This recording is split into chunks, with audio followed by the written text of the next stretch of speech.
তুমিই বাংলাদেশ, তোমাকেই খুঁজছে বাংলাদেশ, ঠিক কিনা? এজন্য নিজেকে প্রতিষ্ঠিত করার জন্য প্রতিযোগিতা করতে হবে। কি করতে হবে?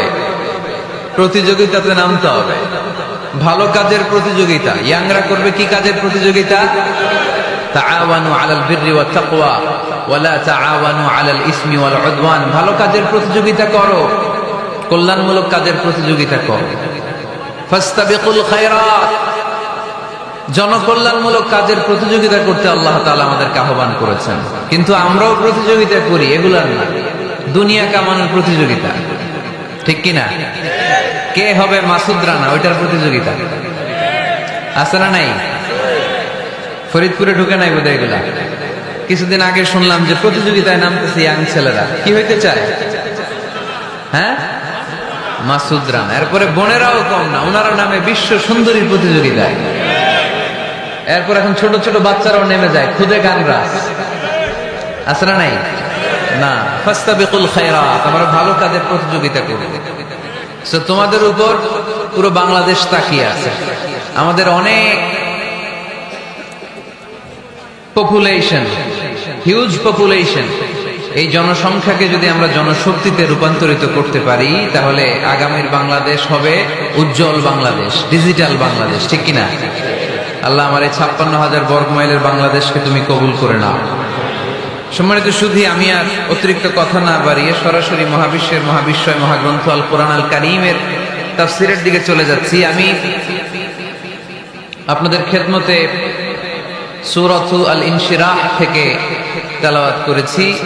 এই সূরা থেকে কিছু কথা আজকের এই চমৎকার সন্ধ্যায়, চমৎকার রজনীতে আপনাদের সামনে পেশ করব আমরা পড়ে ইনশাআল্লাহ। এখন আপনারা যেরকম চুপচাপ নিরিবিলি শেষ পর্যন্ত এরকম থাকবেন। আমার ঘড়িতে এখন বাজে 10:15। কটা পর্যন্ত থাকবেন? সারা রাত আপনারা থাকেন। আমার একটু যাওয়ার ব্যবস্থা করে দিয়ে এদিক দিয়ে আমার এক্সিট করে দিলে হবে। তো আমরা খুব লম্বা চড়া কথা বলবো না। সূরাতু আল ইনশিরাহ, সূরাতু আল ইনশিরাহ। কোরআনের কোন কোন নুসখায় এই সূরাটাকে বলা হয় সূরাতু আশ-শারহ।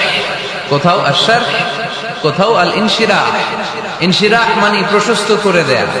এমন ভাবে ইসলামের সত্যতাকে আল্লাহ তাআলা আপনার সামনে তুলে ধরবে, ইসলামের জন্য আপনার হৃদয়টা প্রশস্ত হয়ে যাবে। অথবা এই সূরার নাম সূরাতু আশ-শারহ। শারহ মানে কি? কে বলতে পারে দেখি? শারহ মানে কি? হ্যাঁ, ব্যাখ্যা, বিশ্লেষণ। শারহ মানে ব্যাখ্যা করা, বিশ্লেষণ করা। ইসলামটাকে আল্লাহ তাআলা বিশ্বনবীর কাছে এমন ভাবে তুলে ধরেছেন, ইসলামটা বিশ্বনবীর হৃদয়ে একেবারে ক্রিস্টাল ক্লিয়ার হয়ে গিয়েছে, একেবারে ব্যাখ্যা হয়ে গিয়েছে। সুবহানাল্লাহ পড়ে। শারহ দেখবেন অনেক তাফসীরে শারহ আছে, হাদিসের শারহ আছে। যেমন উমদাতুল কারি আলা শারহিল বুখারী, বুখারীর শরহ। তারপর ফাতহুল মুনঈম আলা শারহি মুসলিম, তুহফাতুল আহওয়াযী আলা শারহি তিরমিযী। এই হাদিসের কিতাবগুলো শরহ হয়, ব্যাখ্যা হয়। সো আল্লাহ তাআলা বিশ্বনবীর কাছে এমন ভাবে ইসলামটাকে তুলে ধরেছেন, ইসলামটা বিশ্বনবীর কাছে ক্রিস্টাল ক্লিয়ার। তারাকতুকুম আলা মাহাজ্জাতিন বাইদা, জলজলে সূর্যের মতো ইসলামকে আমাদের কাছে রেখে গিয়েছেন বিশ্বনবী। চিল্লায় এখন ঠিক কিনা? আজকে আমরা দেখব কিভাবে এই সূরার মাধ্যমে বিশ্বনবীর হৃদয়টাকে আল্লাহ তাআলা একেবারে পরিচ্ছন্ন করে দিলেন। তো সূরাতুল ইনশিরাহ এটি কোরআনের সূরার ধারাক্রম অনুসারে 94তম সূরা। কততম?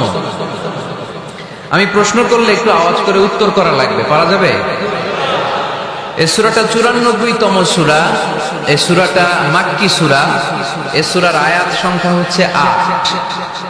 আমি প্রশ্ন করি, আপনারা উত্তর দেন। এই সূরাটা কততম সূরা? 94তম সূরা। এই সূরার আয়াত সংখ্যা? সূরাটি মাদানী সূরা।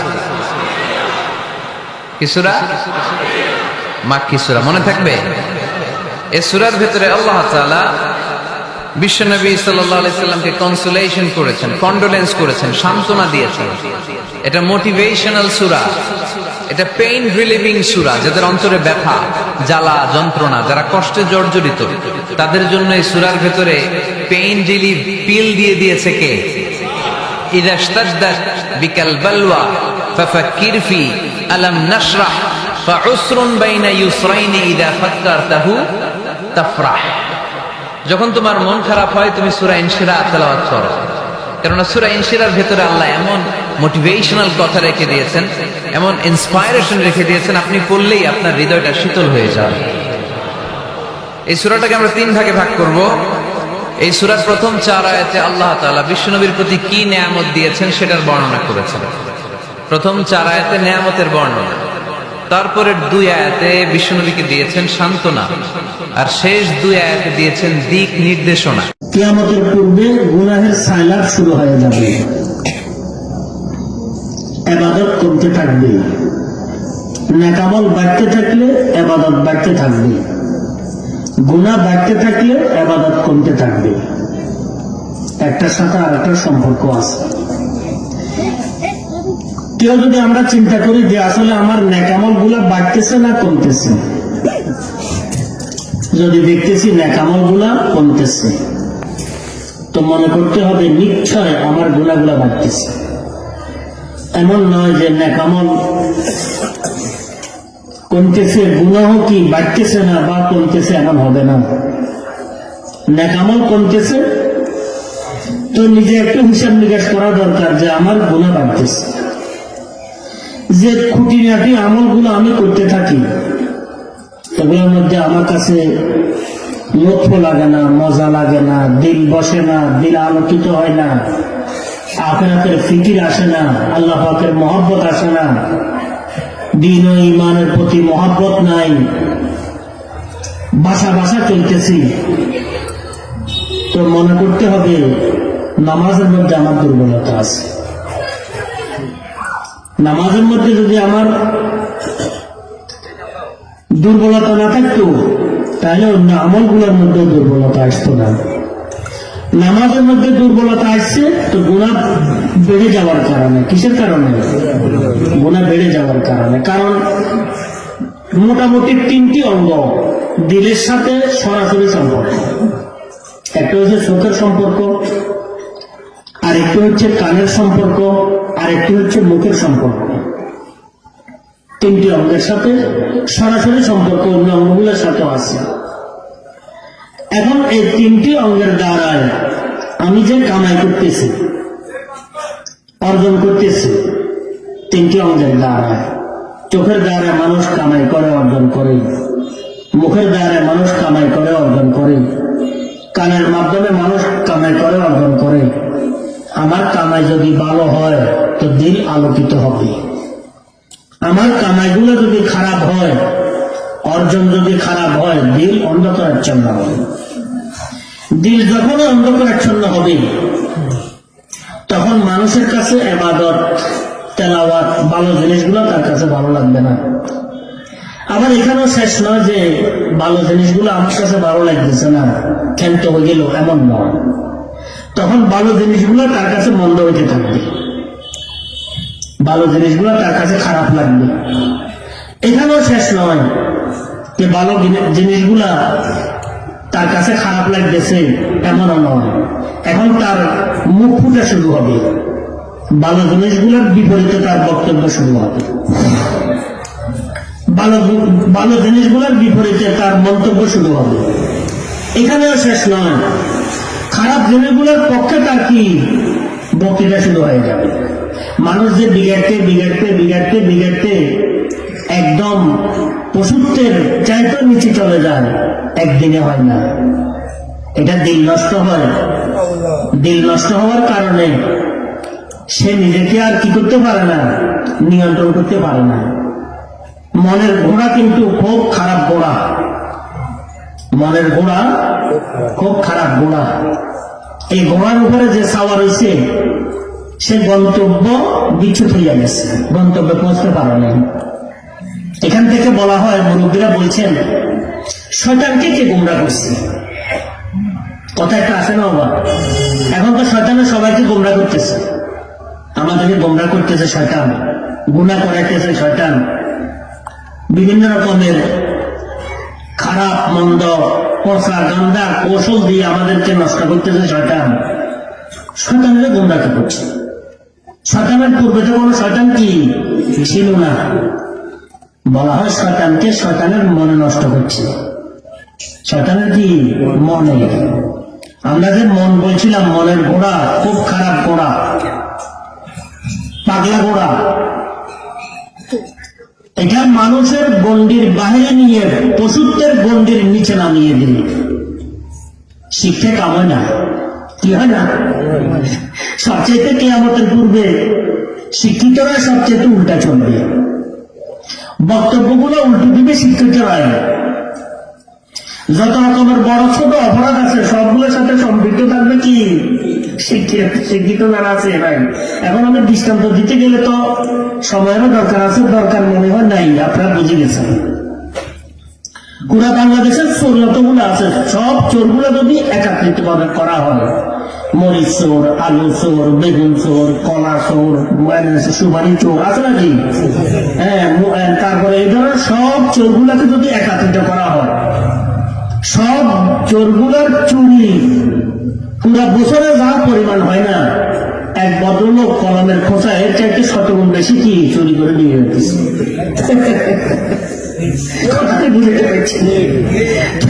বলতেছিলাম শিক্ষার দ্বারা কিন্তু মানুষের কি মন তৈরি হয় না।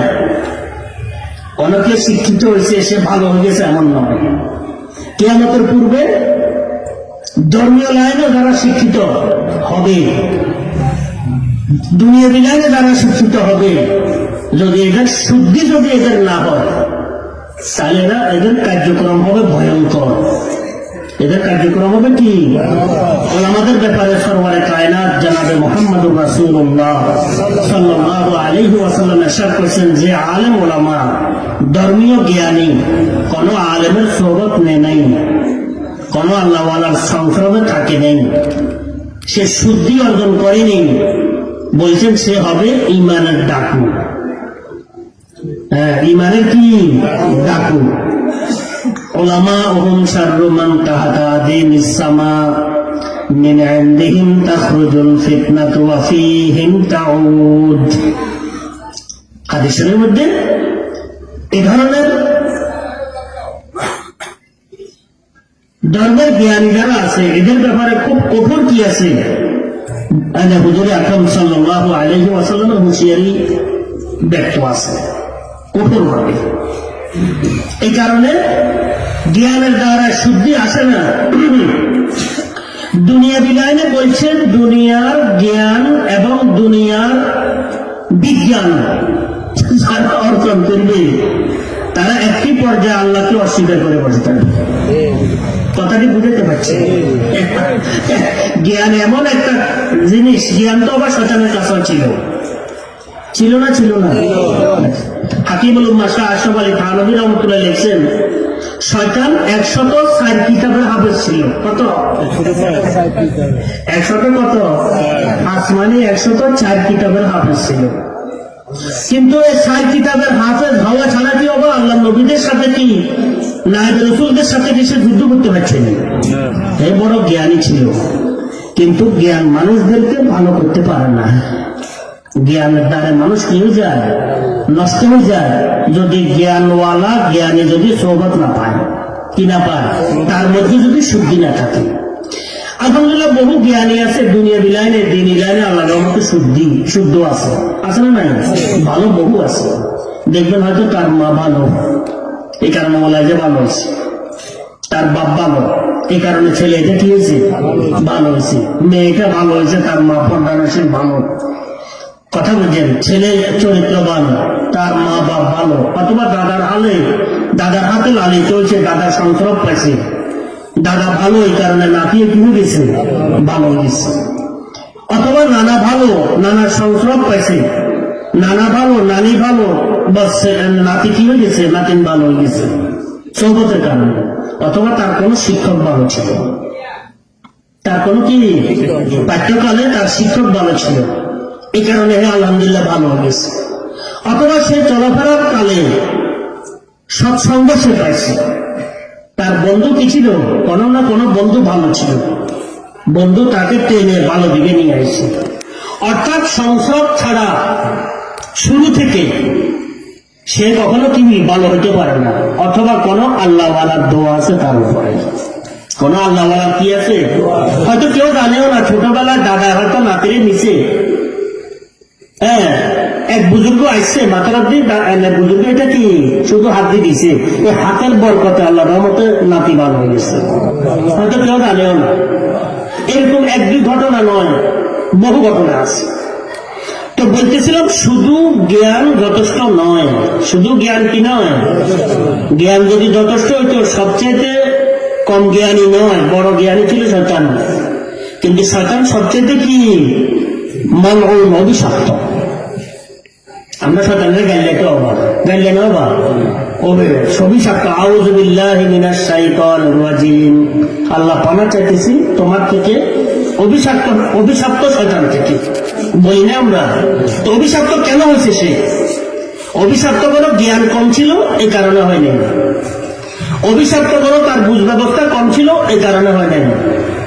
অভিশপ্ত হয়েছে সে মনের ঘোড়ার উপরে কি ছিল, সাওয়ার হয়ে গেছিল, কারো সংস্রব কি সে গ্রহণ করে নাই।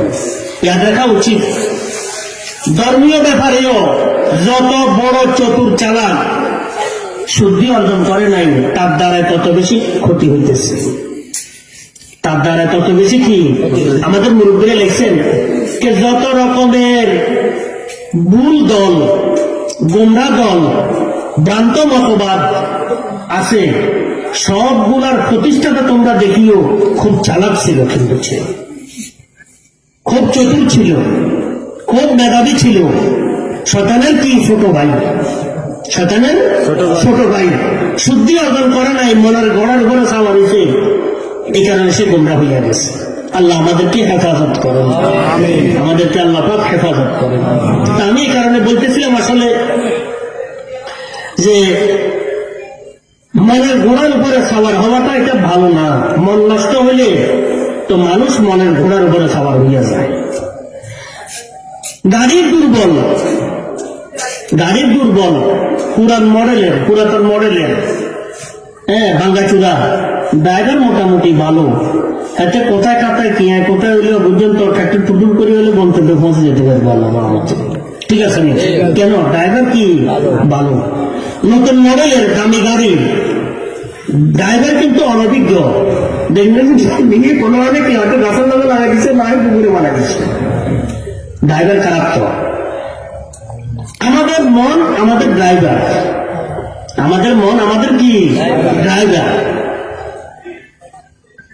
আমাদেরকে মন যদি আমাদের মন যদি সুস্থ হয়, আল্লাহ রহমতে আমাদের এই দুর্বল গাড়ি, বয়স্ক গাড়ি, পুরান মডেলের গাড়ি, এটাও আল্লাহ রহমতে আল্লাহর দরবার পর্যন্ত পৌঁছা দিবে যদি মন ভালো হয়।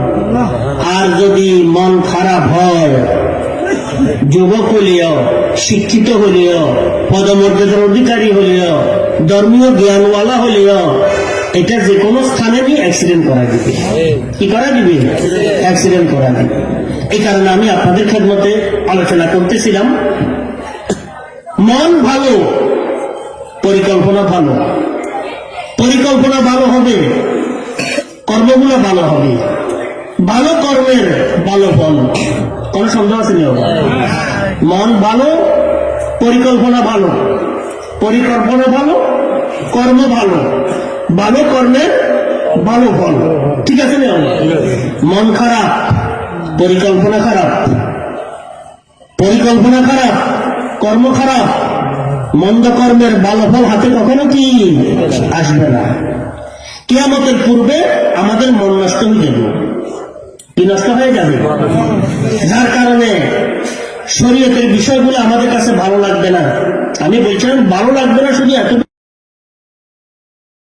তো আজকে একেবারে সমাপনী রজনী, আমাকে আপনারা প্রধান অতিথি রেখেছেন, শুকরিয়া।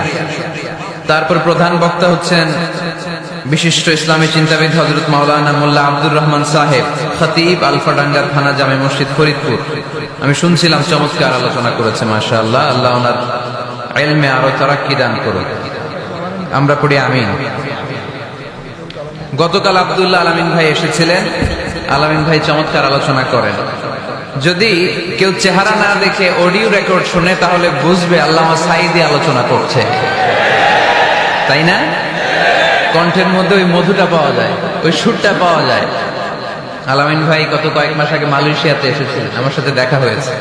আমরা আলামিন ভাইয়ের জন্য দোয়া করি, আল্লাহ আমাদের প্রিয় আব্দুল্লাহ আলামিন ভাইয়ের ইলমে তুমি তারাক্কি দান করো, আরো বেশি বেশি কোরআনের কথাগুলো সুচারুরূপে মানুষের কাছে পৌঁছে দেওয়ার তৌফিক দান করো। কথা বলেছেন আজকে হাফেজ মাওলানা রকিবুল ইসলাম সাহেব, শিক্ষক, বোয়ালমারি আইডিয়াল ক্যাডেট মাদ্রাসা। তারপর আমাদের চুয়াডাঙ্গার কৃতি সন্তান মাহফুজ ভাই, হোসাইন আহমদ মাহফুজ ভাইয়ের কথা বলেছিলেন। কথা আসলে বলার সুযোগ পায় নাই খুব একটা, ওই কালেকশনে চলে গেছে। কালেকশন কি মাদ্রাসার জন্য না?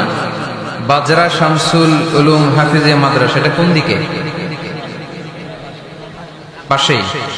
আলহামদুলিল্লাহ। আজকের প্রোগ্রামের সভাপতি হচ্ছেন advocate professor Syed answer Ali ভাই। অনেক দিন ধরে যোগাযোগ করে আজকের এই প্রোগ্রামের অ্যারেঞ্জ করেছে। আমরা প্রোগ্রামের পক্ষ থেকে আনসার আলী ভাইকে আন্তরিক শুভেচ্ছা জানাই।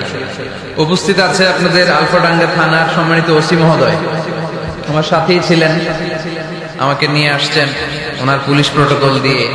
আমরা ওসি মহোদয়কেও এই প্রোগ্রামের পক্ষ থেকে আন্তরিক শুভেচ্ছা এবং মোবারকবাদ জানাচ্ছি। আইম্মাতুল মাসাজিদরা এসেছেন, বিভিন্ন মসজিদের ইমাম সাহেবেরা, খতিব সাহেবেরা, মুয়াজ্জিন সাহেবেরা, আলিয়া মাদ্রাসার শিক্ষক, কামি মাদ্রাসার সম্মানিত শিক্ষক বৃন্দ, সরকারি চাকরিজীবী, প্রাইভেট চাকরিজীবী, ব্যক্তিগত ব্যবসা করছেন এরকম অনেকে এসেছেন, অনেক ছাত্র ভাইরা এসেছে, অনেক ইয়াং ছেলেপেলেরা এসেছে। আলহামদুলিল্লাহ। আমি ইয়াংদেরকে খুব পছন্দ করি আর ইয়াংদেরকে অ্যাড্রেস করে কথা বলি। ইয়াংরা হচ্ছে আগামীর বাংলাদেশ, ঠিক কিনা? তোমাদের অনেক দায়িত্ব, অনেক কিছু করতে হবে তোমাকে। তোমাদের দিকে তাকিয়ে আছে বাংলাদেশ, তুমি বাংলাদেশ, তোমাকেই খুঁজছে বাংলাদেশ, ঠিক কিনা? এজন্য নিজেকে প্রতিষ্ঠিত করার জন্য প্রতিযোগিতা করতে হবে। কি করতে হবে? প্রতিযোগিতাতে নামতে হবে। ভালো কাজের প্রতিযোগিতা। ইয়াংরা করবে কি কাজের প্রতিযোগিতা? তাআওয়ানু আলাল বিররি ওয়াত তাকওয়া ওয়ালা তাআওয়ানু আলাল ইসমি ওয়াল উদওয়ান। ভালো কাজের প্রতিযোগিতা করো, কল্যাণমূলক কাজের প্রতিযোগিতা করো। ফাস্তাবিকুল খায়রাত। জনকল্যাণমূলক কাজের প্রতিযোগিতা করতে আল্লাহ তাআলা আমাদেরকে আহ্বান করেছেন।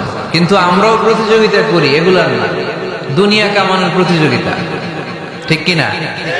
কে হবে মাসুদ রানা, ওইটার প্রতিযোগিতা আছে না নাই? ফরিদপুরে ঢুকে নাই বোধহয় এগুলা। কিছুদিন আগে শুনলাম যে প্রতিযোগিতায় নামতেছে ইয়াং ছেলেরা। কি হইতে চায়?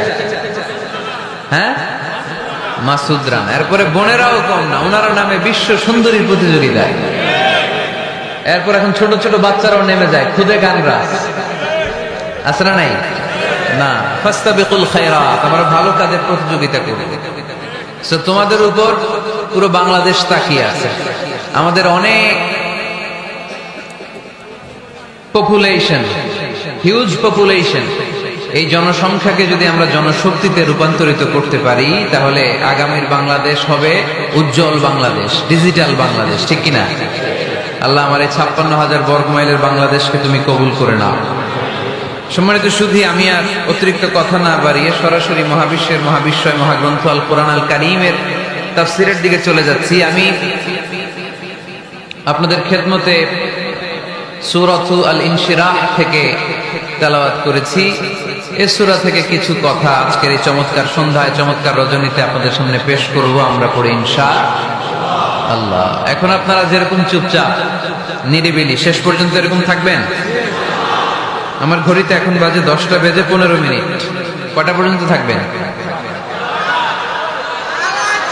সারা রাত? আপনারা থাকেন, আমার একটু যাওয়ার ব্যবস্থা করে দিয়ে এদিক দিয়ে, এদিক দিয়ে আমার এক্সিট করে দিলে হবে। তো আমরা খুব লম্বা চড়া কথা বলবো না। সূরাতু আল ইনশিরাহ, সূরাতু আল ইনশিরাহ। কোরআনের কোন কোন নুসখায় এই সূরাটাকে বলা হয় সূরাতু আশ-শারহ। কোথাও আশ-শারহ, কোথাও আল ইনশিরাহ। ইনশিরাহ মানে প্রশস্ত করে দেয়া। এমন ভাবে ইসলামের সত্যতাকে আল্লাহ তাআলা আপনার সামনে তুলে ধরবে, ইসলামের জন্য আপনার হৃদয়টা প্রশস্ত হয়ে যাবে। অথবা এই সূরার নাম সূরাতু আশ-শারহ। শারহ মানে কি? কে বলতে পারে দেখি? শারহ মানে কি? হ্যাঁ, ব্যাখ্যা বিশ্লেষণ, শারহ মানে ব্যাখ্যা করা, বিশ্লেষণ করা। ইসলামটাকে আল্লাহ তাআলা বিশ্বনবীর কাছে এমন ভাবে তুলে ধরেছেন, ইসলামটা বিশ্বনবীর হৃদয়ে একেবারে ক্রিস্টাল ক্লিয়ার হয়ে গিয়েছে, একেবারে ব্যাখ্যা হয়ে গিয়েছে। সুবহানাল্লাহ পড়ে। শারহ দেখবেন অনেক তাফসীরে শারহ আছে, হাদিসের শারহ আছে, যেমন উমদাতুল কারি আলা শারহিল বুখারী, বুখারীর শারহ। তারপর ফাতহুল মুনঈম আলা শারহি মুসলিম, তুহফাতুল আহওয়াযী আলা শারহি তিরমিযী। এই হাদিসের কিতাবগুলো শরা হয়, ব্যাখ্যা হয়। সো আল্লাহ তাআলা বিশ্বনবীর কাছে এমন ভাবে ইসলামটাকে তুলে ধরেছেন, ইসলামটা বিশ্বনবীর কাছে ক্রিস্টাল ক্লিয়ার। তারাকতুকুম আলা মাহাজ্জাতিন বাইদা, জলজলে সূর্যের মতো ইসলামকে আমাদের কাছে রেখে গিয়েছেন বিশ্বনবী। চিল্লায় এখন ঠিক কিনা? আজকে আমরা দেখব কিভাবে এই সূরার মাধ্যমে বিশ্বনবীর হৃদয়টাকে আল্লাহ তাআলা একেবারে পরিচ্ছন্ন করে দিলেন।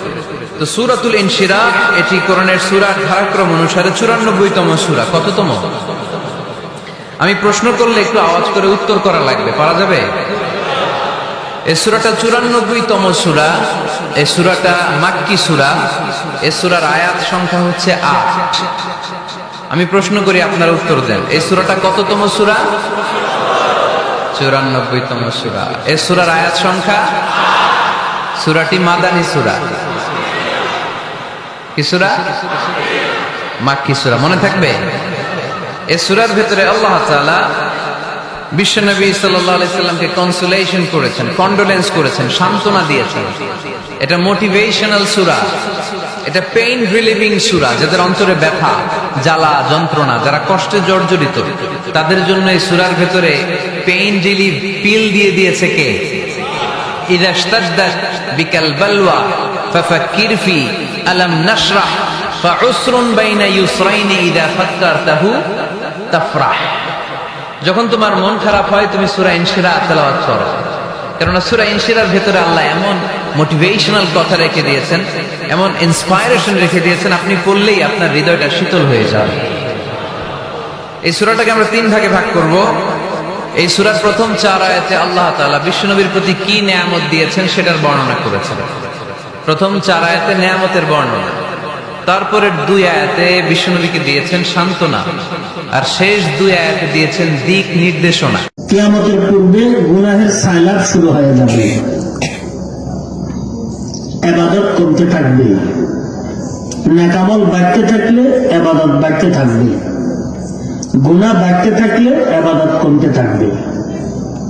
একটার সাথে আরেকটার সম্পর্ক আছে। কেউ যদি আমরা চিন্তা করি যে আসলে আমার নেকামল গুলা বাড়তেছে না কমতেছে, যদি দেখতেছি নেকামল গুলা কমতেছে, তো মনে করতে হবে নিশ্চয় আমার গুনাহগুলা বাড়তেছে। এমন নয় যে নেকামল কমতেছে, গুনাহ কি বাড়তেছে না বা কমতেছে, এমন হবে না। নেকামল কমতেছে তো নিজে একটু হিসাব নিকাশ করা দরকার যে আমার গুনাহ বাড়তেছে। যে খুঁটিনাটি আমলগুলো আমি করতে থাকি, এগুলোর মধ্যে আমার কাছে লক্ষ্য লাগে না, মজা লাগে না, দিল বসে না, দিল আলোকিত হয় না, আখিরাতের ফিকির আসে না, আল্লাহ পাকের মহব্বত আসে না, দ্বীন ও ঈমানের প্রতি মহব্বত নাই, বাসা বাসা চলতেছি, তো মনে করতে হবে নামাজের মধ্যে আমার দুর্বলতা আছে। নামাজের মধ্যে যদি আমার দুর্বলতা না থাকতো, তাহলে অন্য আমলগুলোর মধ্যে দুর্বলতা আসতো না। নামাজের মধ্যে দুর্বলতা আসছে তো গুনাহ বেড়ে যাওয়ার কারণে। কিসের কারণে? গুনাহ বেড়ে যাওয়ার কারণে। কারণ মোটামুটি 3টি অঙ্গ দিলের সাথে সরাসরি সম্পর্ক। একটা হচ্ছে চোখের সম্পর্ক, আরেকটি হচ্ছে কানের সম্পর্ক, আরেকটি হচ্ছে মুখের সম্পর্ক। 3টি অঙ্গের সাথে সরাসরি সম্পর্ক, অন্য অঙ্গগুলোর সাথে আছে। এখন এই 3টি অঙ্গের দ্বারায় আমি যে কামাই করতেছি, অর্জন করতেছি, 3টি অঙ্গের দ্বারায়। চোখের দ্বারা মানুষ কামাই করে, অর্জন করে, মুখের দ্বারা মানুষ কামাই করে, অর্জন করে, কানের মাধ্যমে মানুষ কামাই করে, অর্জন করে। আমার কামাই যদি ভালো হয় তো দিল আলোকিত হবে, আমার কামাইগুলো যদি খারাপ হয়, অর্জন যদি খারাপ হয়, দিল অন্ধকারাচ্ছন্ন হবে। দিল যখন অন্ধকারাচ্ছন্ন হবে তখন মানুষের কাছে ইবাদত, তেলাওয়াত, ভালো জিনিসগুলো তার কাছে ভালো লাগবে না। আবার এখানেও শেষ নয় যে ভালো জিনিসগুলো আমার কাছে ভালো লাগতেছে না, ক্ষান্ত হয়ে গেল, এমন নয়। তখন ভালো জিনিসগুলো তার কাছে মন্দ হইতে থাকবে, ভালো জিনিসগুলো তার কাছে খারাপ লাগবে। এখানেও শেষ নয় যে ভালো জিনিসগুলা তার কাছে খারাপ লাগতেছে, এমনও নয়। এখন তার মুখ ফুটে শুরু হবে, ভালো জিনিসগুলোর বিপরীতে তার বক্তব্য শুরু হবে, ভালো জিনিসগুলোর বিপরীতে তার মন্তব্য শুরু হবে। এখানেও শেষ নয়, খারাপ জিনিসগুলোর পক্ষে তার কি বক্তৃতা শুরু হয়ে যাবে। মানুষ যে বিগাড়তে বিগাড়তে বিগাড়তে বিগাড়তে একদম পশুত্বের চাইতে নিচে চলে যায়, একদিনে হয় না। এটা দিল নষ্ট হয়। দিল নষ্ট হওয়ার কারণে সে নিজেকে আর কি করতে পারে না, নিয়ন্ত্রণ করতে পারে না। মনের ঘোড়া কিন্তু খুব খারাপ ঘোড়া, মনের ঘোড়া খুব খারাপ ঘোড়া। এই ঘোড়ার উপরে যে সাওয়ার হয়েছে সে গন্তব্য বিচ্যুত হইয়া গেছে, গন্তব্যে পৌঁছতে পারে নাই। এখান থেকে বলা হয়, মুরব্বীরা বলছেন, শয়তানকে কে গোমরা করছে? কথা একটা আসে না বাবা? এখন তো শয়তানে সবাইকে গোমরা করতেছে, আমাদেরকে গোমরা করতেছে শয়তান, গুনাহ করাইতেছে শয়তান, বিভিন্ন রকমের খারাপ মন্দ পচা গান্দা কৌশল দিয়ে আমাদেরকে নষ্ট করতেছে শয়তান। শয়তানের গোমরাকে করছে। শয়তানের পূর্বে তো কোনো শয়তান কি ছিল না। বলা হয় শয়তানকে শয়তানের মনে নষ্ট করছে। শয়তানের কি মনে? আমরা যে মন বলছিলাম, মনের ঘোড়া খুব খারাপ ঘোড়া, পাগলা ঘোড়া। এটা মানুষের গণ্ডির বাহিরে নিয়ে পশুত্বের গণ্ডির নিচে নামিয়ে দিলে শিক্ষা কাম হয় না, কি হয় না? সবচেয়ে কিয়ামতের পূর্বে শিক্ষিতরা সবচেয়ে উল্টা চলবে, বক্তব্যগুলো উল্টো দিবে শিক্ষিতরা। যত রকমের বড় ছোট অপরাধ আছে সবগুলোর সাথে সম্পৃক্ত থাকবে কি শিক্ষিত যারা আছে ভাই। এখন আমি দৃষ্টান্ত দিতে গেলে তো সময়েরও দরকার আছে, দরকার মনে হয় নাই, আপনারা বুঝে গেছেন।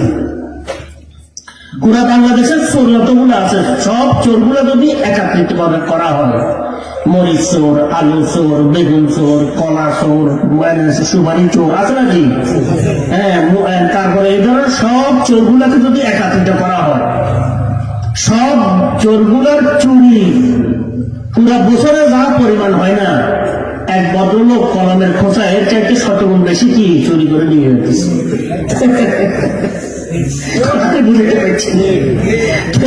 বলতেছিলাম শিক্ষার দ্বারা কিন্তু মানুষের কি মন তৈরি হয় না। অনেকে শিক্ষিত হয়েছে, সে ভালো হয়ে গেছে এমন নয়। কিয়ামতের পূর্বে ধর্মীয় লাইনে যারা শিক্ষিত হবে, দুনিয়া লাইনে যারা শিক্ষিত হবে, যদি এদের শুদ্ধি যদি এদের না হয় তাহলে না এদের কার্যক্রম হবে ভয়ঙ্কর। এদের কার্যক্রম হবে কি? আমাদের ব্যাপারে সরওয়ারে কায়নাত জনাবে মুহাম্মদুর রাসূলুল্লাহ সাল্লাল্লাহু আলাইহি ওয়াসাল্লাম ইরশাদ করেছেন যে আলেম ওলামা, ধর্মীয় জ্ঞানী কোন আলেমের সোহবত নেয় নাই, কোন আল্লাহ ওয়ালার সংসর্গে থাকে নেই, সে শুদ্ধি অর্জন করেনি, বলছেন সে হবে ঈমানের ডাকু। হ্যাঁ, ঈমানের কি ডাকু। উলামাউহুম শাররু মান তাহাতা আদিমিস সামা মিন ইনদিহিম তাখরুজুল ফিতনাতু ওয়া ফীহিম তাউদ। হাদিসের মধ্যে এই ধরনের ধর্মের জ্ঞানী যারা আছে এদের ব্যাপারে খুব কঠোর কি আছে, হুজুর আকরাম সাল্লাল্লাহু আলাইহি ওয়াসাল্লামের হুঁশিয়ারি ব্যক্ত আছে কঠোর ভাবে। এই কারণে জ্ঞানের দ্বারা শুদ্ধি আসে না। দুনিয়া বিলাইনে বলছেন দুনিয়ার জ্ঞান এবং দুনিয়ার বিজ্ঞান যারা অর্জন করবে তারা একটি পর্যায়ে আল্লাহকে অস্বীকার করে বসে থাকে। কথাটি বুঝতে পারছি? জ্ঞান এমন একটা জিনিস, জ্ঞান তো আবার শয়তানের কাছেও ছিল, ছিল না? ছিল না? হাকিমুল উম্মাহ শাহ আশরাফ আলী থানভী রহমাতুল্লাহ লিখছেন, শয়তান 104 কিতাবের হাফেজ ছিল। কত? 100 কত? আসমানি 104 কিতাবের হাফেজ ছিল। কিন্তু এই 6 কিতাবের হাফেজ হওয়া ছাড়া কি হবে? আল্লাহ নবীদের সাথে কি নায়েব রাসূলদের সাথে কি সে যুদ্ধ করতে পারছেন? এ বড় জ্ঞানী ছিল, কিন্তু জ্ঞান মানুষদেরকে ভালো করতে পারে না। জ্ঞানের দ্বারা মানুষ কি হয়ে যায়? নষ্ট হয়ে যায়। যদি জ্ঞানওয়ালা জ্ঞানী যদি সোহবত না পায়, কি না পায়, তার মধ্যে যদি শুদ্ধি না থাকে। আলহামদুলিল্লাহ বহু জ্ঞানী আছে দুনিয়া বিলাইনে, দিনী লাইনে, আল্লাহ রহমতে শুদ্ধ আছে, আছে না নাই? ভালো বহু আছে। দেখবেন হয়তো তার মা ভালো, এই কারণে বলা যায় ভালো হয়েছে, তার বাপ ভালো, এই কারণে ছেলে এটা কি হয়েছে? ভালো হয়েছে। মেয়েটা ভালো হয়েছে, তার মা পর্দানসীন ভালো। কথা বুঝছেন? ছেলে চরিত্রবান, তার মা বাপ ভালো, অথবা দাদার হাতে লালি চলছে, দাদার সংস্রব পাইছে, দাদা ভালো, এই কারণে নাতিও কি গেছে? ভালো হয়েছে। অথবা নানা ভালো, নানার সংস্রব পাইছে, নানা ভালো, নানি ভালো, বাস নাতি কি হয়ে গেছে? নাতিন ভালো হয়ে গেছে সোহবতের কারণে। অথবা তার কোনো শিক্ষক ভালো ছিল, তার কোনো কি পাঠ্যকালে তার শিক্ষক ভালো ছিল, এই কারণে আলহামদুলিল্লাহ ভালো হয়ে গেছে। অথবা সে চলাফেরার কালে সৎসঙ্গ সে পাইছে, তার বন্ধু কি ছিল? কোনো না কোনো বন্ধু ভালো ছিল, বন্ধু তাকে টেনে ভালো দিকে নিয়ে আসছে। অর্থাৎ সংসর্গ ছাড়া শুরু থেকে সে কখনো কি ভালো হতে পারে না। অথবা কোনো আল্লাহওয়ালার দোয়া আছে তার উপরে, কোন আল্লাহওয়ালার কি আছে? হয়তো কেউ জানেও না, ছোটবেলায় দাদা হয়তো নাতিরে নিচে, হ্যাঁ, এক বুজুর্গ আসছে মাথার দিন, বুজুর্গ এটা কি শুধু হাত দিয়ে দিছে, এই হাতের বরকতে আল্লাহ রহমতে নাতি ভালো হয়ে গেছে, হয়তো কেউ জানেও না। এরকম 1-2 ঘটনা নয়, বহু ঘটনা আছে। তো বলতেছিলাম শুধু জ্ঞান যথেষ্ট নয়। শুধু জ্ঞান কি নয়? জ্ঞান যদি যথেষ্ট হইতো, সবচেয়ে কম জ্ঞানী নয়, বড় জ্ঞানী ছিল শয়তান। কিন্তু শয়তান সবচেয়ে কি মালউন, অভিশপ্ত। আমরা শয়তানের গাইলে তো অবাক, গাইলে না অবাক, অভিশপ্ত। আউযু বিল্লাহি মিনাশ শাইতানির রাজিম। আল্লাহ পানা চাইতেছি তোমার থেকে, অভিশপ্ত শয়তান থেকে, বলি না আমরা? তো অভিশপ্ত কেন হয়েছে সে? অভিশপ্ত বড় জ্ঞান কম ছিল, এই কারণে হয়নি। অভিশপ্ত বড় তার বুঝ ব্যবস্থা কম ছিল, এই কারণে হয় নাই। অভিশপ্ত হয়েছে সে মনের ঘোড়ার উপরে কি ছিল? সাওয়ার হয়ে গেছিল। কারো সংস্রব কি সে গ্রহণ করে নাই। ইয়াদ রাখা উচিত। ধর্মীয় ব্যাপারেও যত বড় চতুর চালাক শুদ্ধি অর্জন করে নাই, তার দ্বারাই তত বেশি ক্ষতি হইতেছে, তার দ্বারা তত বেশি কি। আমাদের মুরব্বীরা লিখছেন যে যত রকমের ভুল দল, গোমরাহ দল, ভ্রান্ত মতবাদ আছে, সবগুলার প্রতিষ্ঠাতা তোমরা দেখিও খুব চালাক ছিল, কিন্তু খুব চতুর ছিল, খুব মেধাবী ছিল। শয়তানের কি ছোট ভাই, শয়তানের ছোট ভাই শুদ্ধি অর্জন করে নাই, মনের গোড়ার উপরে সাওয়ার হয়েছে, এই কারণে সে গোমরাহ হইয়া গেছে। আল্লাহ আমাদেরকে হেফাজত করেন, আমাদেরকে আল্লাহ পাক হেফাজত করেন।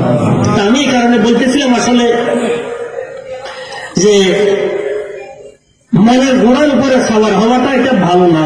মন নষ্ট হইলে তো মানুষ মনের ঘোড়ার উপরে সাওয়ার হইয়া যায়। গাড়ির দুর্বল পুরাতন মডেলের, হ্যাঁ, ভাঙ্গাচুরা ড্রাইভার মোটামুটি ভালো, এতে কোথায় কাটায় কি হয়, কোথায় হইলেও বুঝছেন তো, ট্রাক্টর টুটুল করে হলে গন্তব্যে পৌঁছে যেতে পারবো আল্লাহ রহমতে। ঠিক আছে, কেন? ড্রাইভার কি ভালো। নতুন মডেলের দামি গাড়ি ড্রাইভার কিন্তু অনভিজ্ঞ, দেখবেন কোনো অনেকে হয়তো গাছের নামে লাগা দিচ্ছে, না পুকুরে মারা গেছে, ড্রাইভার খারাপ। তো আমাদের মন আমাদের ড্রাইভার, আমাদের মন আমাদের কি ড্রাইভার। আমাদেরকে মন যদি আমাদের মন যদি সুস্থ হয়, আল্লাহর রহমতে আমাদের এই এই দুর্বল গাড়ি, বয়স্ক গাড়ি, পুরান মডেলের গাড়ি, এটাও আল্লাহর রহমতে আল্লাহর দরবার পর্যন্ত পৌঁছা দিবে যদি মন ভালো হয়। আর যদি মন খারাপ হয়, যুবক হলেও, শিক্ষিত হলেও, পদমর্যাদার অধিকারী হলেও, ধর্মীয় জ্ঞানওয়ালা হলেও, এটা যে কোনো স্থানে নিয়ে অ্যাক্সিডেন্ট করা দিবে। কি করা দিবে? অ্যাক্সিডেন্ট করা দিবে। এই কারণে আমি আপনাদের খেদমতে আলোচনা করতেছিলাম, মন ভালো, পরিকল্পনা ভালো, পরিকল্পনা ভালো হবে, কর্মগুলো ভালো হবে, ভালো কর্মের ভালো ফল, কোন সন্দেহ আছে না?